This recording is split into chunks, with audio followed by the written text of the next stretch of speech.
Bismillahirrahmanirrahim. Alhamdulillahirabbil alamin.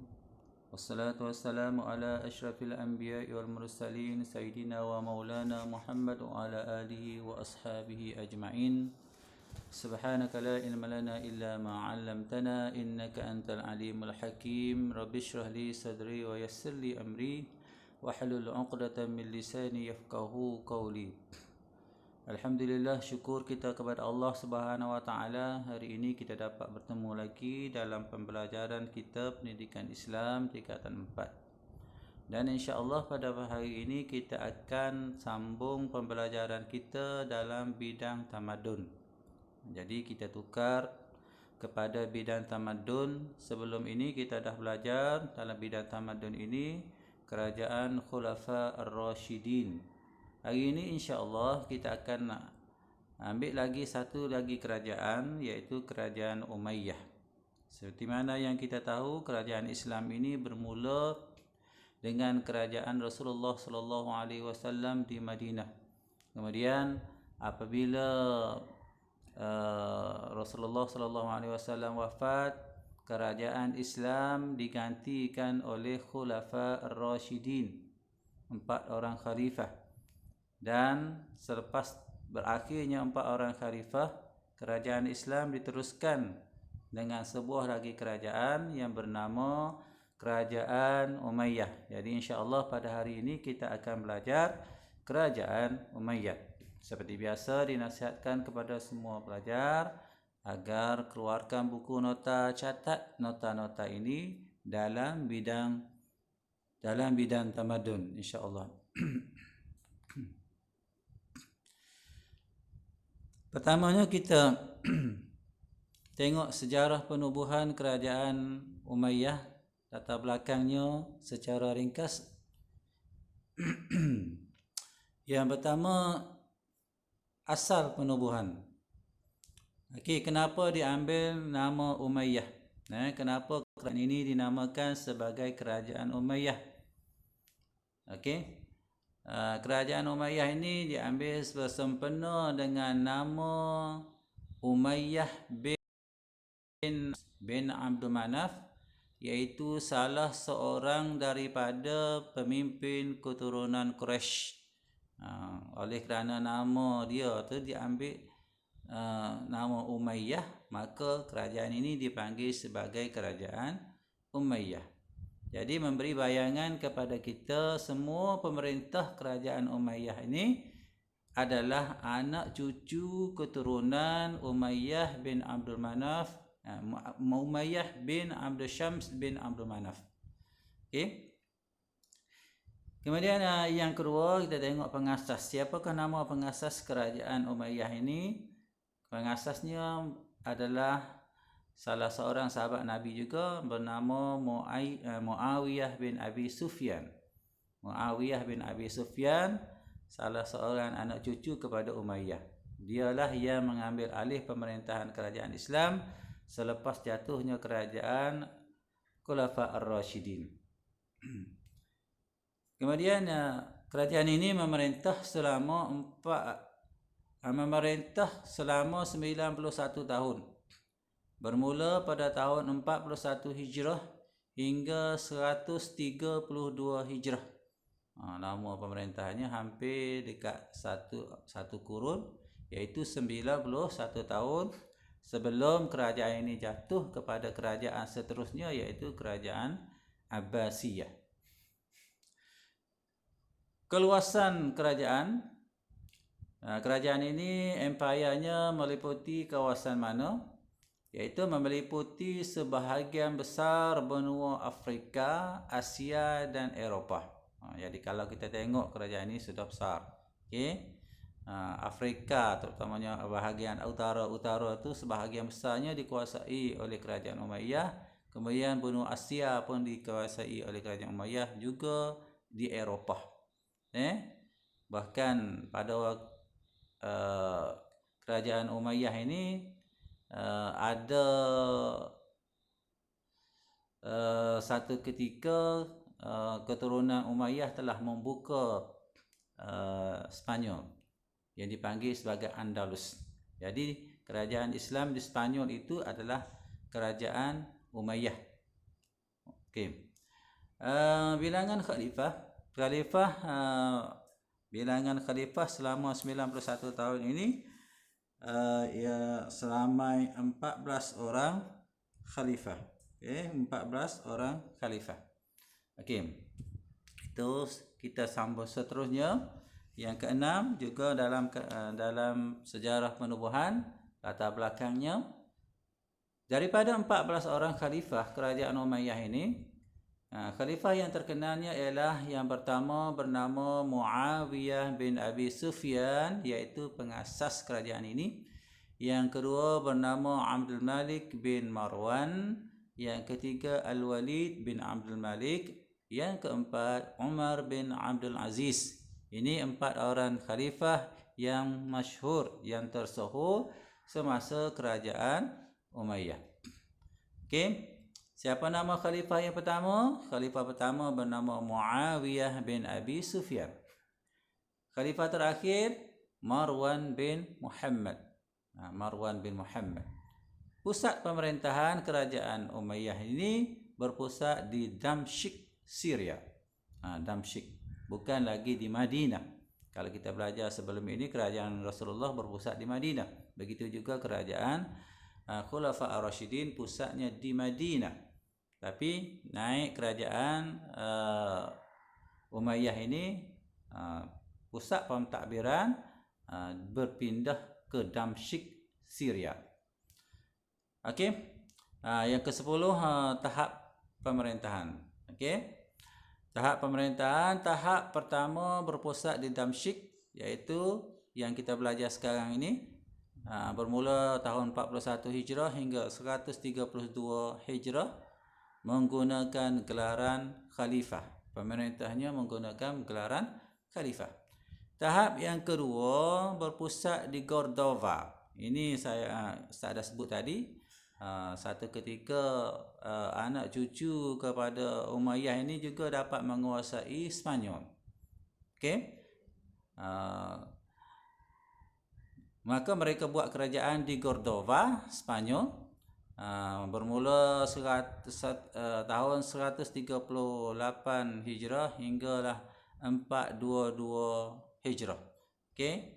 Tapi menggunakan gelaran Amir dan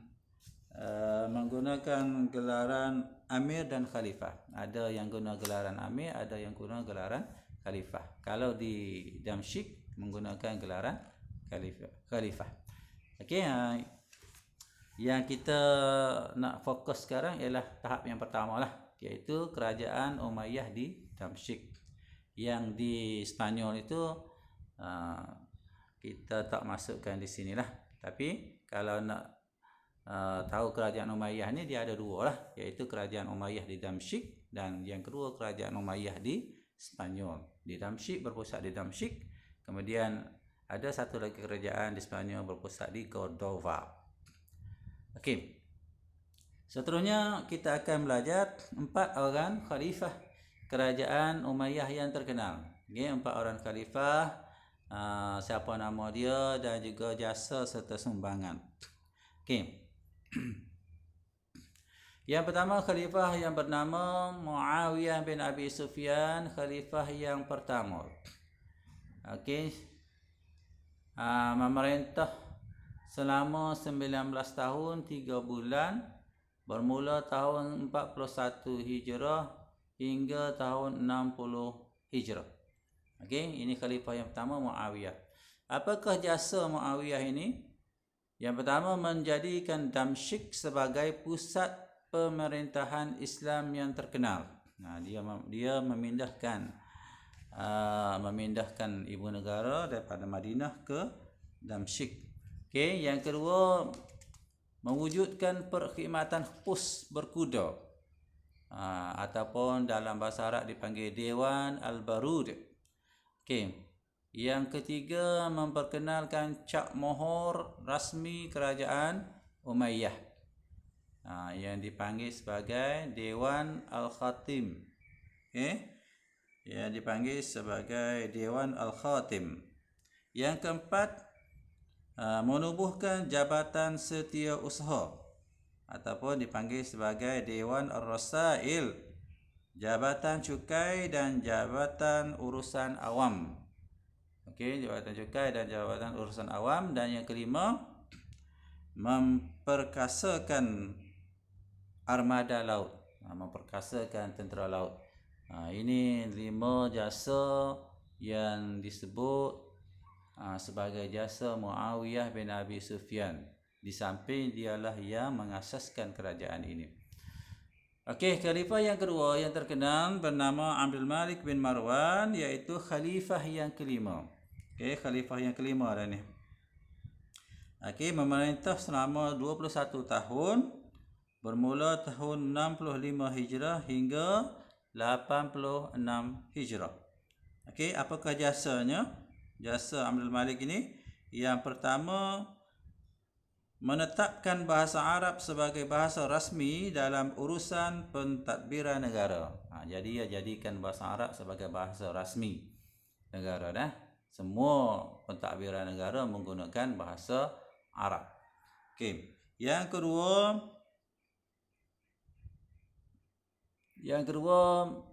mencetak mata wang dinar Islam pertama, bertulis Arab dan berteks Al-Quran. Mencetak mata wang dinar Islam pertama bertulisan Arab dan berteks Al-Quran. Dia cetak mata wang. Yang ketiga, menaik taraf perkhidmatan pos dan sistem pengangkutan awam. Okey, dia naik taraf pendidikan pos dan juga sistem pengangkutan awam. Ada pengangkutan di sini. Okey. Yang ketiga, menaik taraf perkhidmatan pos. Tadi sudah. Yang keempat, menubuhkan Dewan Al-Jund untuk mengurus pertahanan negara. Dewan Al-Jund, kalau sekarang dipanggil sebagai Kementerian Pertahanan. Inilah tempat tentera yang menguruskan tentang ketenteraan untuk mempertahankan negara. Yang kelima, menarahkan pembinaan Qubbatus Sakhrah di Baitul Muqaddas. Okey.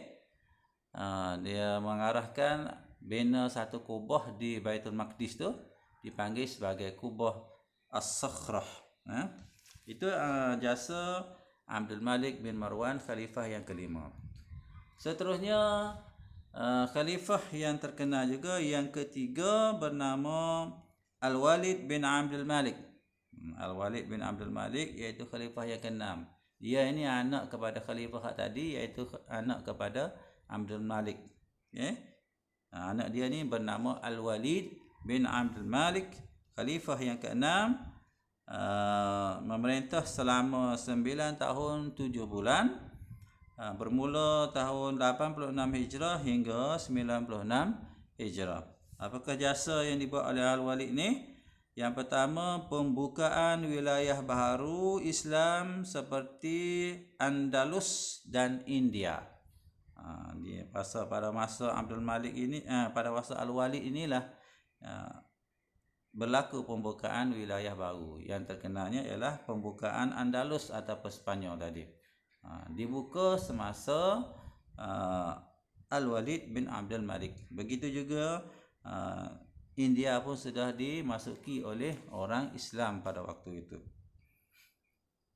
Yang kedua, jasa Al-Walid ialah memperbanyak dan mencantikkan seni bina Masjid Nabawi.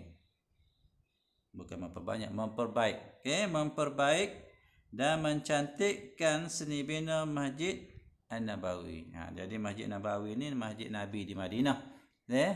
Pada masa ini Al-Walid mengeluarkan perbelanjaan, beki dan juga mencantikkan Masjid Nabawi. Sekarang kalau kita pergi Masjid Nabawi, kita tengok cantik Masjid Nabawi ni, tenang saja. Yang ketiga, membina banyak masjid baharu seperti Masjid Umawi di Damsyik yang mendirikan seni bina Islam. Masjid-masjid baru dibina, sepertilah Masjid Umawi di Damsyik. Dibina masjid di Damsyik. Yang keempat, memberikan perhatian kepada rakyat yang berkeperluan khas seperti golongan warga emas dan orang buta dengan menubuhkan jabatan khas. Ini kebajikan rakyat. Okey. Menubuhkan rakyat yang berkeperluan khas, yang perlu kepada bantuan, seperti bagai mas dan orang buta diberi bantuan oleh Al-Walid bin Abdul Malik. Yang kelima, menggalakkan pembinaan bangunan baru bercirikan seni bina Islam. Okey, dan yang keenam, memperbaik jalan raya menuju ke negeri Hijaz bagi memudahkan perjalanan jemaah haji ke Baitullahil Haram. Jadi Hijaz ni tempat terdapatnya Mekah dan Madinah. Itu dinamakan sebagai Hijaz. Jadi Al-Walid buat jalan raya untuk kemudahan orang pergi menunaikan haji dan umrah di Baitullahil Haram di Mekah terutamanya. Ini jasa Al-Walid bin Abdul Malik. Okey, seterusnya kita tengok kepada khalifah yang keempat yang masyhur, iaitu bernama Umar bin Abdul Aziz. Umar bin Abdul Aziz, khalifah yang ke-8 dah kerajaan Umayyah ni. Salah seorangnya bernama Umar bin Abdul Aziz, khalifah yang ke-8. Memerintah pendek saja 2 tahun 5 bulan, tapi khalifah inilah yang paling masyhur sekali. Bermula tahun 98 Hijrah hingga tahun 101 Hijrah. Maknanya 2 tahun lebih je memerintah. Tapi jasanya cukup hebat. Terkenal khalifah ini dengan waraknya, dengan solehnya Khalifah Umar bin Abdul Aziz. Dia ni ada hubungan keturunan juga dengan Khalifah Umar bin Al-Khattab, Khalifah Ar-Rashidin. Dan malahan sebahagian ahli sejarah memasukkan Khalifah Umar bin Abdul Aziz ini sebagai Khalifah Ar-Rashidin yang kelima. Itu pengiktirafan. Begitu hebat Umar bin Abdul Aziz. Kita tengok jasa Umar bin Abdul Aziz ini. Yang pertama, mengecualikan bayaran cukai jizyah terhadap kafir zimmi sehingga ramai yang memeluk Islam. Ini kebajikan yang dibuat oleh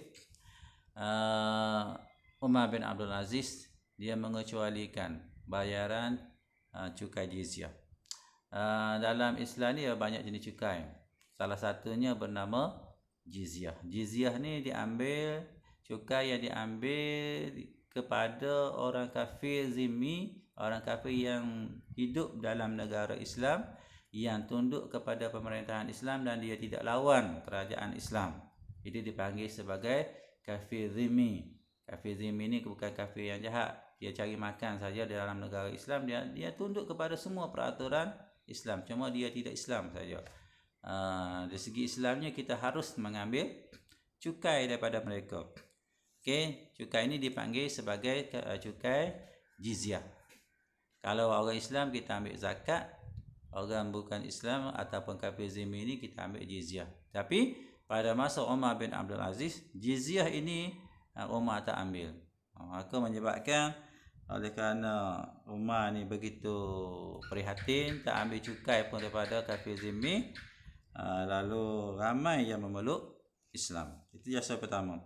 Yang kedua, mengeluarkan arahan rasmi kepada Ibnu Shihab Az-Zuhri untuk membukukan hadis Rasulullah sallallahu alaihi wasallam. Ini jasa yang cukup hebat. Okey, Khalifah Umar bin Abdul Aziz pada waktu ini hadis-hadis Nabi tidak dibukukan.